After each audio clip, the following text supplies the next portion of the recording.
Hey guys, so this episode's going to be a little bit different.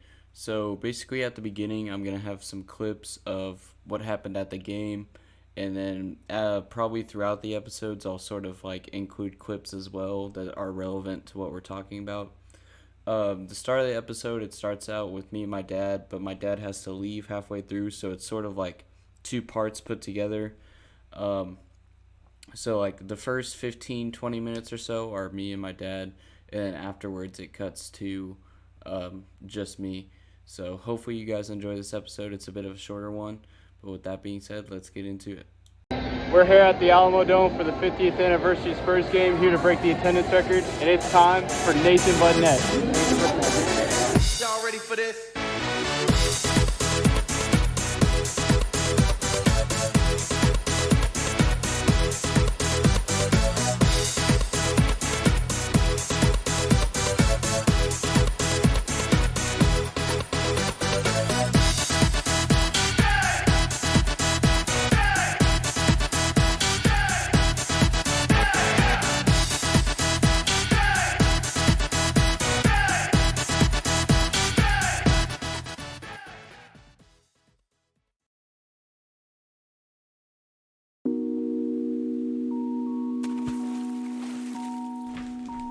Alright, Nathan Bunnett, episode 39. We only got a couple minutes here before my dad has to leave, so we're going to try and be fast, and then I'll do the rest of the episode once he leaves. But we just got back from the back home at the Dome game. It was pretty fun, even though we lost really bad. We're also, again, since we're short on time, we're also doing this episode while we're eating, so hopefully the audio quality is good and everything. We got the mic in between us, but this is the first time I think you've done an episode in person, because the last time you were here, it was quote-unquote Nathan But Net episode 4, but I was in Beaumont, so it was over Discord, and it was still called Plus 71, so this is, you're getting like all the behind-the-scenes stuff now, getting to see how it works, all that good stuff. How the production has improved, all that good stuff. So true San Antonio Spurs fashion. We go to Whataburger after the game, so forgive me for sounding like I've got a burger in my mouth. But thank you for having me on and allowing me to do this. Yeah. If y'all couldn't tell as well, he's since he's a bit quiet, he's very tired because we are recording this right after the game at 11 p.m. So, but yeah, what I want to get your thoughts on that first is like, again, when back when you were on, it was before we were even at 100 subs, and now we're almost at 500 subs, and that was episode 4. And the next episode is going to be episode 40. Actually, let's take a step back for a second. You have had me on in person, and actually, we actually recorded remote, and it was when you were asking me questions about my thoughts on the big Detroit fight in 2004 with Indiana. Oh yeah, I did the "What if Malice at the Palace never happened" video. I don't know. But that wasn't I don't a podcast remember if that episode. was an actual episode. Yeah. That wasn't a podcast episode, but that was a video. It got age restricted though because apparently you can't use any of the Malice at the Palace footage on YouTube unless or else the video gets like 18 plus or whatever. And you're talking about it now using those words. That's funny, Nathan. But no, you can talk about it. You just can't like. If you say, like, or I mean, you can say it, but you can't use footage from the fight. Because it's, like, it's seen as, like, what's it called? Mature violence. So, YouTube strikes it. I gotcha. Okay.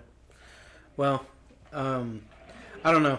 A lot has happened since that 4th episode. A lot I have seen happen with the Spurs organization. A lot of changes have been made. I do, unfortunately, like to say that we are still rebuilding, and we probably will still be rebuilding for the next few years. But what a game. Yeah. And, I mean, we broke the attendance record again. 68,000 plus people. 68,323, if you want the exact number. There you go. In the Alamo Dome. It didn't really look like a basketball arena, but that's how San Antonio does things. Yeah. And it was a lot of fun. Yes, like you said, we got torn a new one, but at the same time, I don't think I saw Golden State Warriors fans or Spurs fans that weren't having a good time at this game. Yeah, we had this Warriors fan sitting right in front of us that was talking a lot of shit, but it was still really fun. And what I found ironic, though, is he talked so much shit about the Spurs, but every single time there was a fucking, t-shirt toss or parachute drop or something like that, he was fucking standing up. Like, what do you expect them to be giving out, bro? It's gonna be a Spurs shirt. They're not fucking shooting Curry jerseys into the stands. Yeah, we had these guys sitting right in front of us that, we kind of, they were wearing a Curry jersey, and obviously all the Spurs fans were going crazy. So with him sitting right in front of us, we sort of, had a friendly match one-on-one. He would talk shit, and then I would talk shit, and then, back and forth throughout the first half. But, yeah, it was a good vibe. Whenever the Warriors went to go shoot free throws, you heard, all the people booing, and, you could tell that, a lot of people were there. And, this was a nostalgic thing, which I think played a lot into, how many people came. Because, again, whenever they played the intro, and they played, y'all ready for this, everybody went fucking nuts. Because it's, that's classic Spurs, and... Of course, you got hype, and, you were pissed because ESPN said it was all because of Curry, but, this was, a nostalgia thing,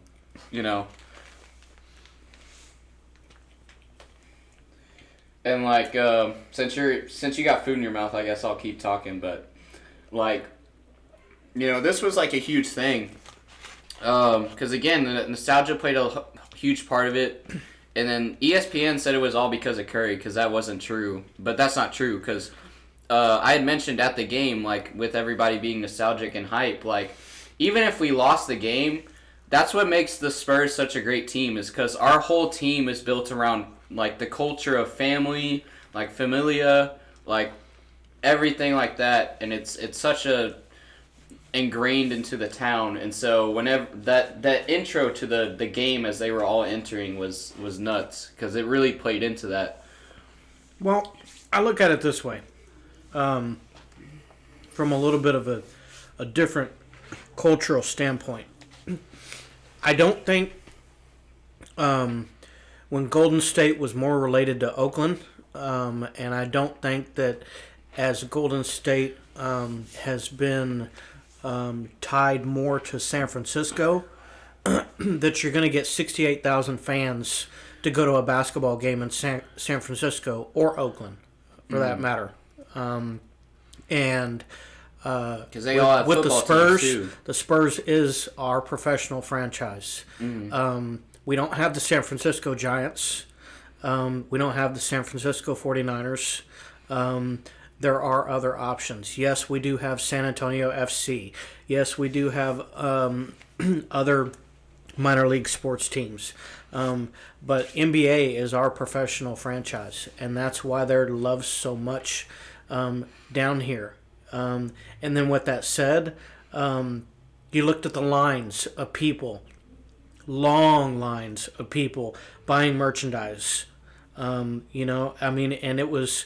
what did we have to wait? 10 to 15 minutes just so you could buy a shirt? Yeah, and that was 5 minutes left in the second, too. We intentionally left in between the second quarter so we wouldn't get that long of a line.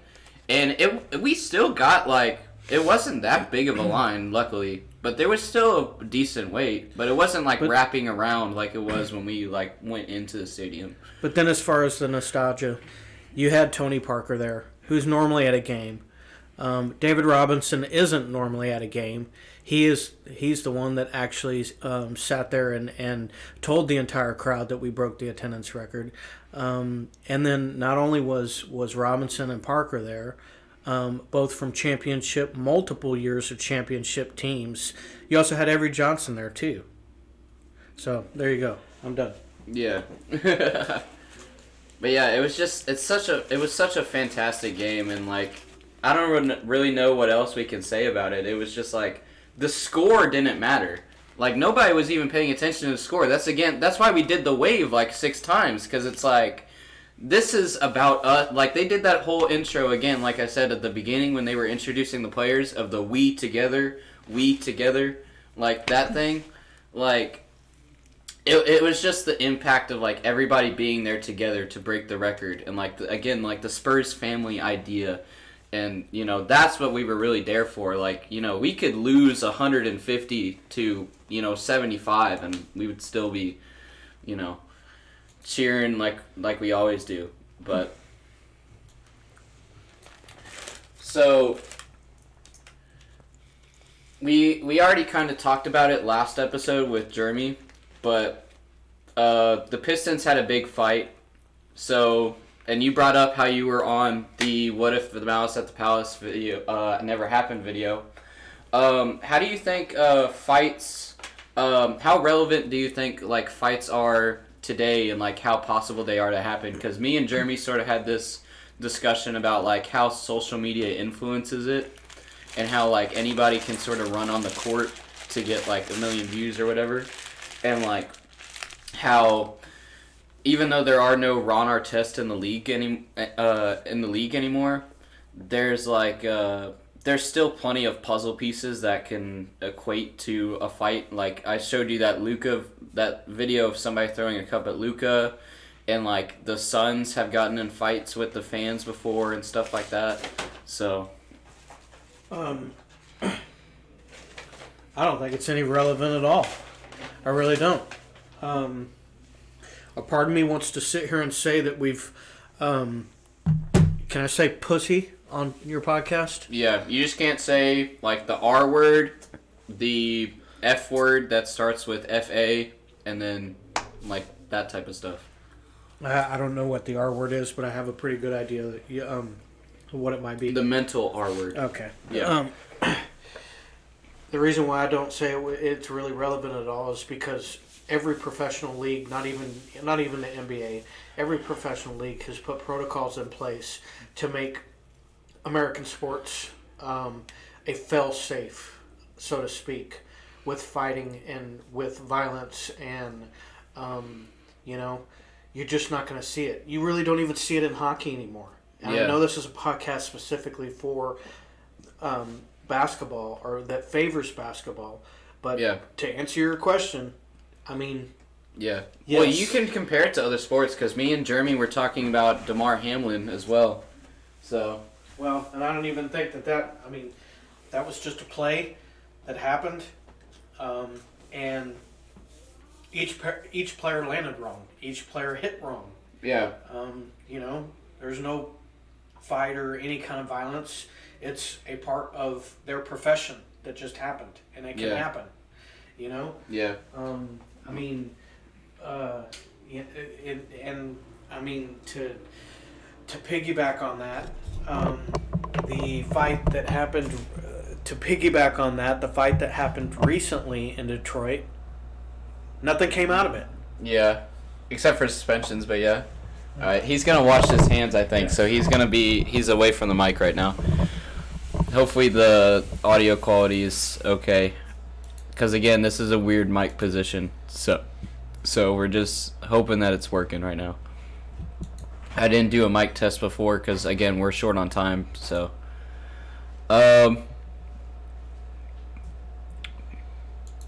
So again, we're short on time, so you can pick from these topics if you want. I was going to talk about how players are playing a lot more minutes, which could lead to injuries, because Luka played 53 minutes the other night, which 53 minutes, is like the entire game, which is pretty insane. We can talk about refs. We can do a GOAT debate talk. We can talk about March Madness and college basketball. Or I think a good conversation could be the Sacramento Kings. Because the Sacramento Kings have not been in the playoffs since before I was born. And they are the 5th seed right now. Yeah. A lot of that is free agency. A lot of that is free agency. I mean... You've been keeping up with the games and stuff like that, though? I have not been keeping up with the Sacramento Kings, no. I couldn't even tell you who the Sacramento Kings even have on their roster right now. But it sounds to me like I need to do a little bit of research. If they're the 5th seed. Yeah. You know? Changes happen. I never in a million years would have thought... sorry, I'm going to relate this to football now, but I never in a million years thought that the Patriots would have a winning record, and then they went on to have the GOAT of the NFL with Brady. And, you know, I don't know. Free agency changes a lot. That's all for the Sacramento Kings? I don't even know if I could answer that because I mean, like I said, I don't know who the Kings have on their roster anymore. They have De'Aaron Fox, Domantas Sabonis, Kevin Huerter, and like a few others. But that's why everybody's saying De'Aaron Fox should be an All-Star this year because he's fucking carried.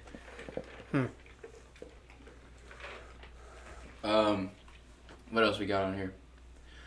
I can throw you a curveball. So you say you've been keeping up with the episodes, right?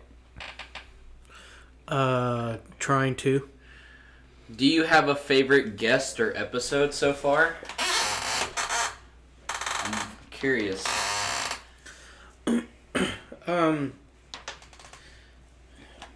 I've always enjoyed the conversations that you and your buddy at Lamar had. Fernando. When it first started. Throwing it back to the OG days of the podcast. And I will say I have listened to the short clips of when you have had CJ on, and I think he knows his stuff. Yeah.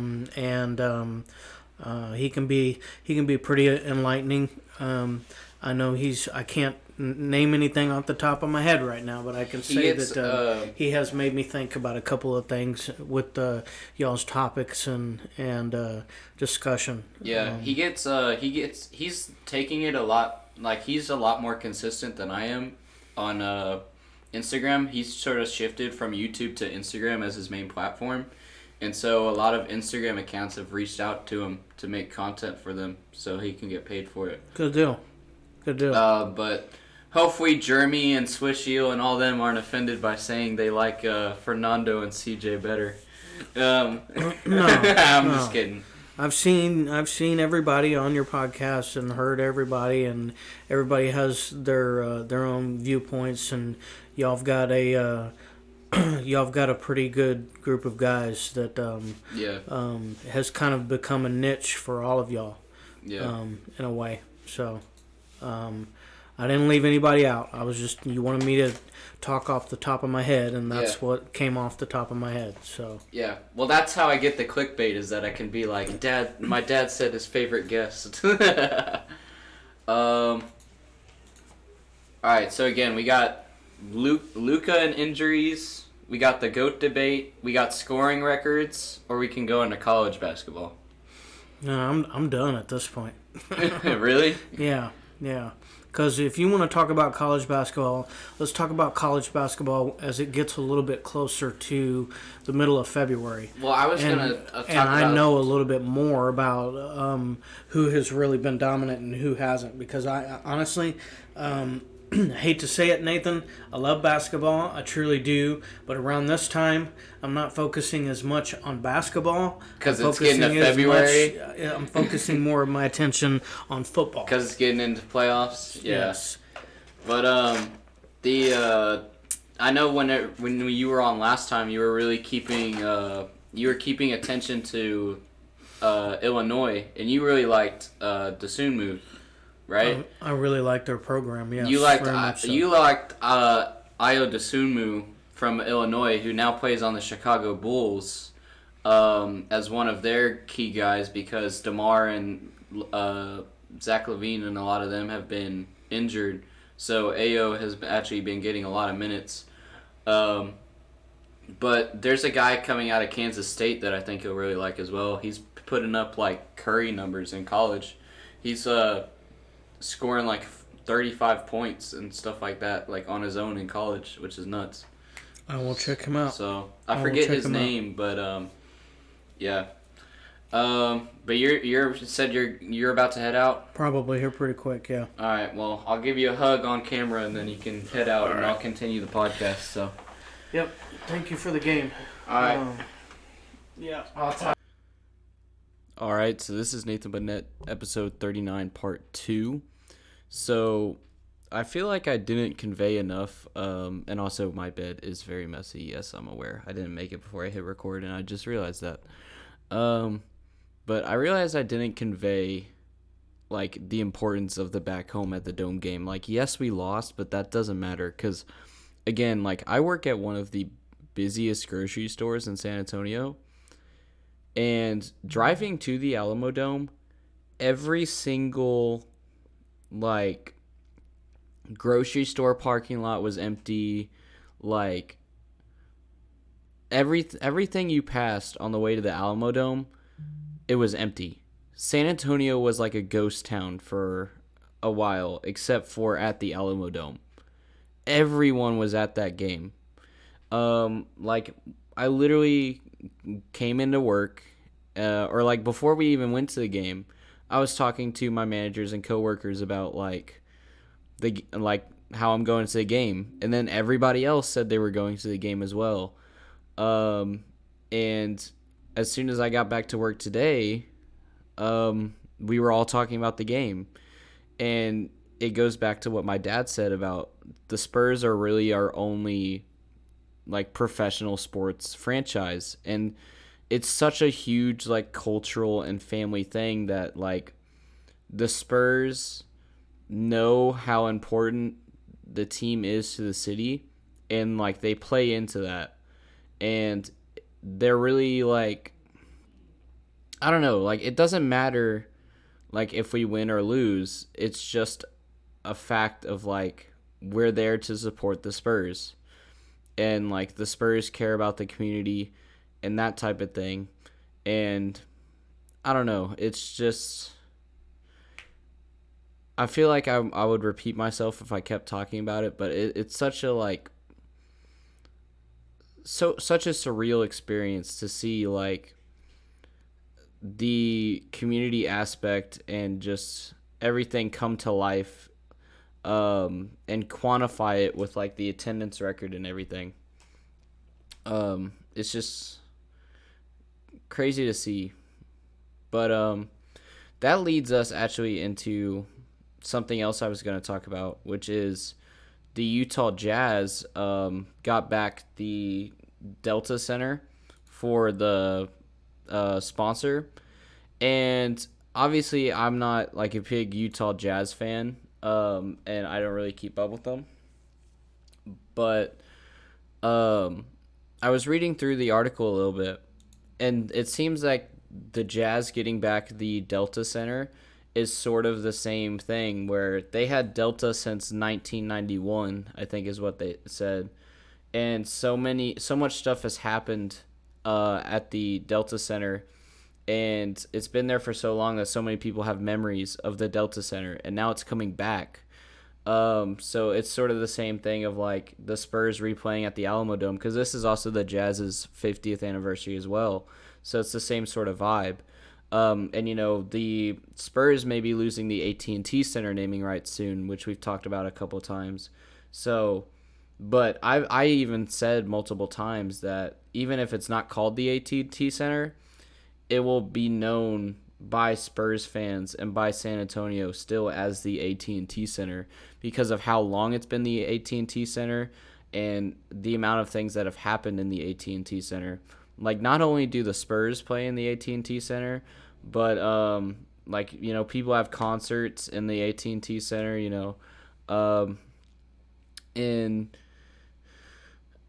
I feel like it would be like a similar sort of feeling if we lose the AT&T Center naming, and then all of a sudden it gets renamed to the AT&T Center. You know, it's so I get why Jazz fans could be excited about this, because you know it's getting like sort of their memories back in a way, where you know this Delta Center was taken away from them and now they're getting it back. So I can understand the emotion behind that, because again it's the same sort of thing with like the Spurs and the AT&T Center, or the Spurs with the Alamo Dome. So I'm happy for you Jazz fans. You know, you're getting your old center back, and I know you're excited for that. But the main thing I want to talk about this episode is Marquis Nowell. So, again, with my dad, I had talked about how this guy is coming up in Kansas State, sorry. And he's really putting up some numbers.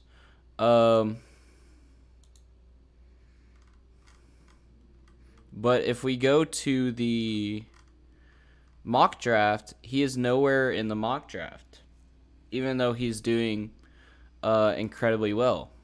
So I sort of want to talk about that and the reasons for that and everything else. So let's go ahead and go. So if we go to Marquis Nowell's stats, so one thing that stands out here is that he's a senior, right? But he's putting up 17 points in a season with 3 rebounds, 9 assists, and his 3-point percentage is almost in the 40s, which is pretty nuts.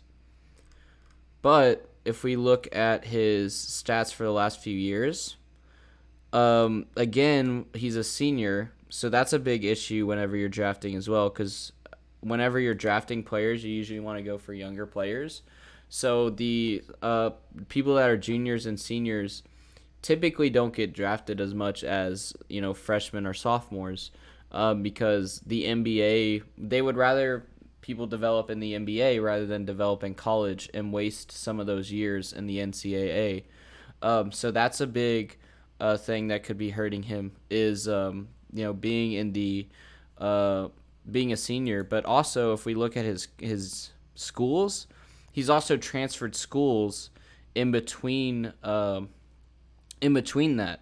So that's another big thing as well, is that he went to Little Rock for let me make sure.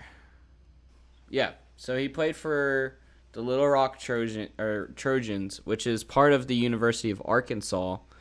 But then he transferred to Kansas State.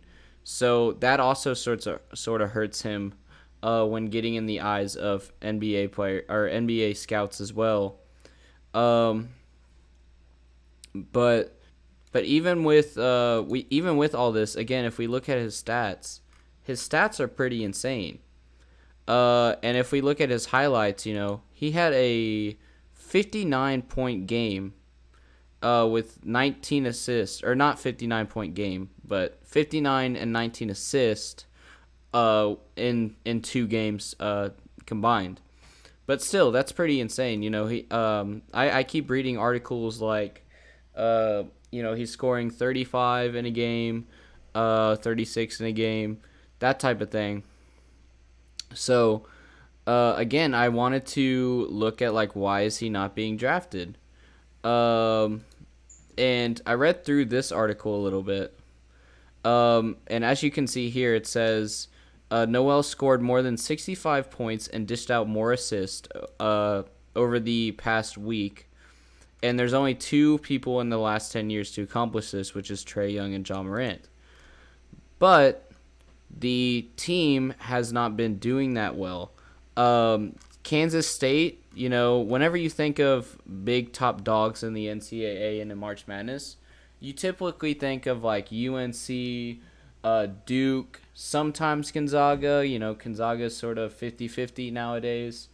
You know, but Kansas State, I haven't seen them like go deep in a while. And so it says somewhere down here, While Nowell had a solid first season for the Wildcats in 2021-2022, team success did not follow. KSU finished 9th in the Big 12, and Coach Bruce Weber was dismissed following the season. So even though he's doing great, if his team isn't doing that great, again, it's harder to get into the eye of those NBA scouts, which is really what you're trying to do whenever you're trying to get drafted. And if we look up like Nowell here, he doesn't show up in any of the mock drafts. So I wanted to go through his highlights and sort of look at this.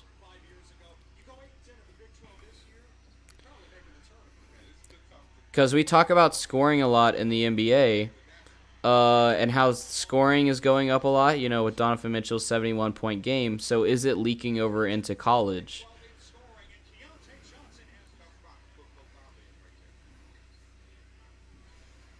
So what I'm noticing, even though this is college and it's Baylor, the defense is really disorganized and slow. So that could be part of it.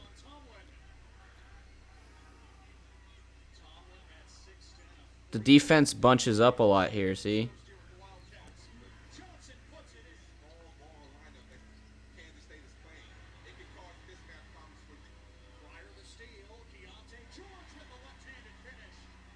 And see, 32 points and 14 assists in this one game. But look at that backwards hook to put it up.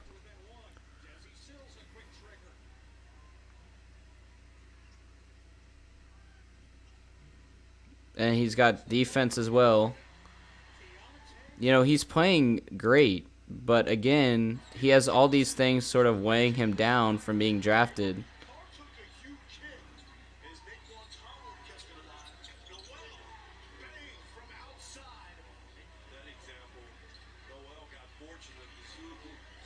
And these are against big teams, too. Like, this is against UT and Baylor.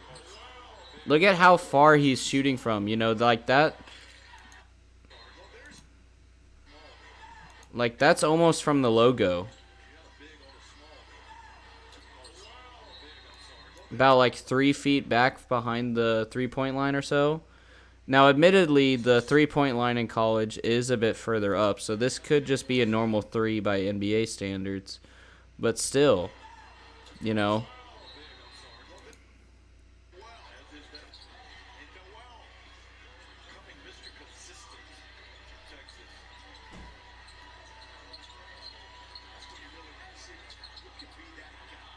he's just making it every time. He's making it look easy.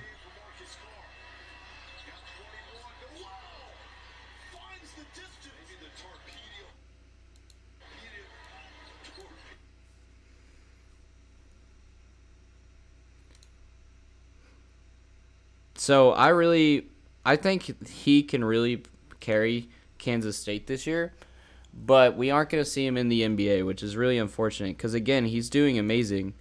But he just has all of these things sort of weighing him down from getting into playing in the NBA. The only other thing I have on here is the Iguodala fine. I put this on here because LeBron was making a big deal about officials, and it's always a conversation to have about officials, but the problem is there's no real clear way to fix it, because LeBron was complaining that a lot of the foul calls don't get called, but at the same time there's just as many foul calls that do get called that shouldn't be called. So you can't just say call more fouls, because then you get a lot of stuff that's not a foul called as a foul. So it's just, you have to find a balance there. And obviously, since LeBron tweeted about it and Iguodala is getting fined,